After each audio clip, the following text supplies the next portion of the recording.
Hey everyone, Dave Corbin here. Just want to give you a quick tutorial on how to get started with your Zoom account for leading your group or your team in an online meeting.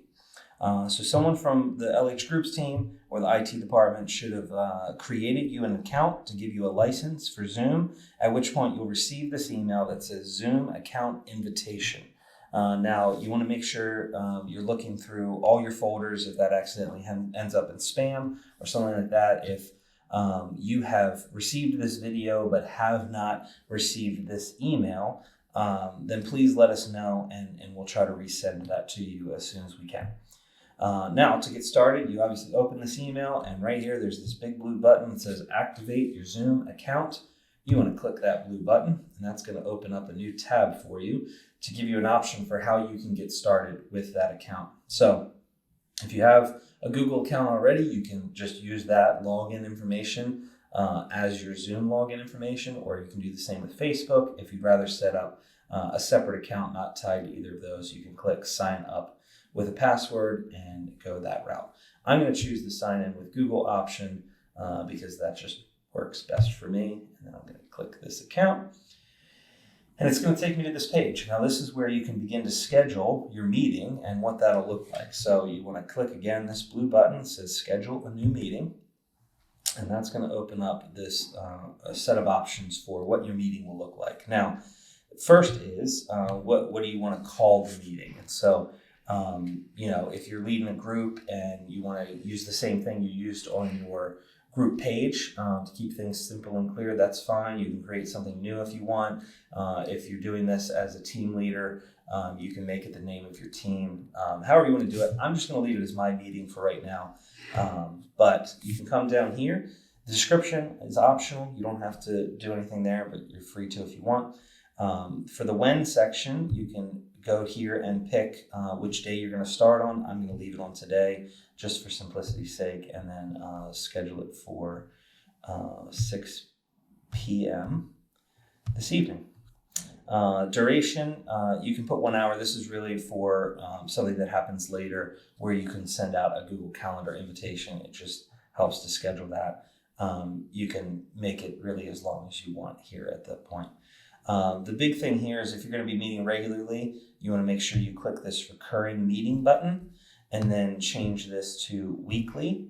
You're going to repeat every 1 week on Wednesday or whatever day you're meeting, and then you can choose when you're going to end by. So, we could say, hey, we're going to end on the 15th of April, or you can say, hey, after 4 meetings, we're going to be done. You can always create another meeting later if you decide to extend it. Registration, don't need to worry about that. No meeting password. You can leave these on, and then both.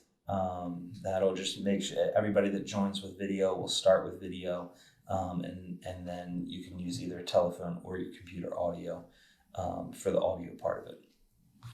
Enable join before host. That simply means, hey, if you haven't logged on yet, but some of your participants get there before you, they're able to join the meeting even if you're not there. That's entirely up to you.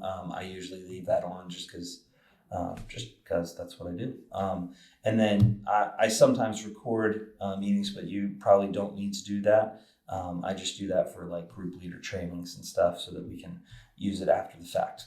Once you've got that all done, you just want to hit this save button, and that's going to take you to this other page where, hey, you can grab, you can add it to a Google Calendar, all that sort of stuff. Really, the main thing you need to look at here is this copy the invitation button. When you click that, it's going to bring up this whole thing.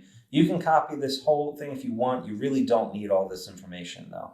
The main things you want are this join Zoom meeting link. That's the link people can click from their phone or their laptop or their tablet to be able to connect to your meeting. You want this meeting ID. That's going to be important to share with your people. And then this New York phone number.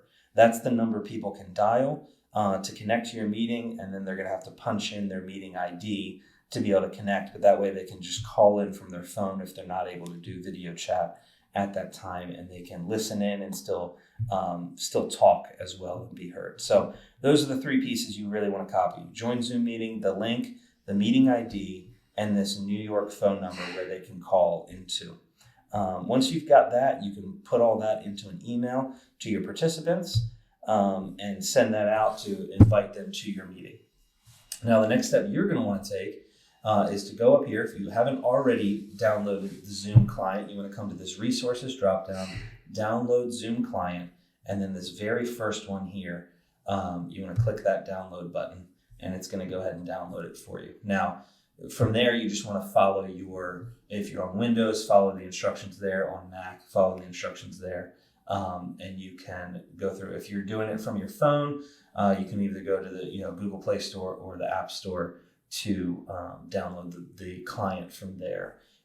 Now, once you've created your meeting and you've downloaded the Zoom client, you'll have a screen that looks somewhat like this. At this point, when it's time for your meeting to start, you can come on here and you're just going to click this start button.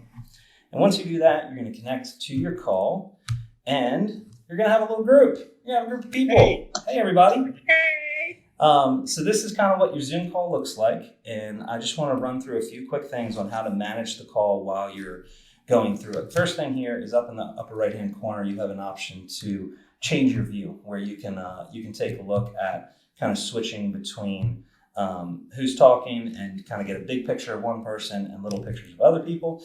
Or my preference is to stay on this gallery view where you've kind of got a little picture of everybody. Couple things you want to look at though. First is this Manage Participants button. So you've got options here. So if somebody is, being too loud or you just need to help control the room, you can mute them for themselves if they're just being ignorant. You can mute them. So like Adrian's she's always a little loud. And so sometimes you gotta mute her. You can just do that there. You can also come over to her little window and we can unmute her if we want as well. The other thing is if somebody's calling in from their phone, it's just gonna display their phone number. So you might need to come over here to this More button and then come down to Rename. And you can change their phone number to their actual name. That really helps for when people are chatting or they're just talking. That way you know who's talking. The other nice feature is the chat feature where you can come over here and you can share links if you're referencing something throughout the meeting or if somebody isn't able to talk for some reason, at that point they're muted, they can also respond. So you can send a chat to everyone and just say, hey, everyone, and they're able to respond back to you. They can kind of see it, they can respond, and we can go from there with that. The other thing some of you might need to know is this option of being able to share your screen. So if you're going through a video series and you want to all watch the video together, you can use this share option here. So you click this button, and it's going to show me these are the windows that I have available. And so I can take a look at, coming in here and sharing one of those screens. So click share. I want to watch this Right Now video. And so I can do that and then share computer sound, click the share button, and that's gonna show everybody my screen. And at that point, I can go ahead and hit play and make it full screen and everybody can watch along. And then when you're all done, all you have to do is hit this red stop share button and you're back to the group chat feature and you can continue your meeting from there. So that's a lot of what it looks like to lead a Zoom meeting. It's a great experience. We've been using this for our online LH groups for a long time. So whether you're leading a group or a team and you just want to get together, this is the best option for it, to be able to still see each other face to face, to still communicate, to still have connection and be able to strengthen each other's faith. So I hope you have a great time using it. If you have any questions, go ahead and email us at groups@lighthouse.church and we'll help you out the best we can. I appreciate you guys stepping up to lead, stepping up to connect people during this season and really any season for that matter. But on that note, let's say bye and we'll see you all real soon. Have a good day. See ya. See you guys.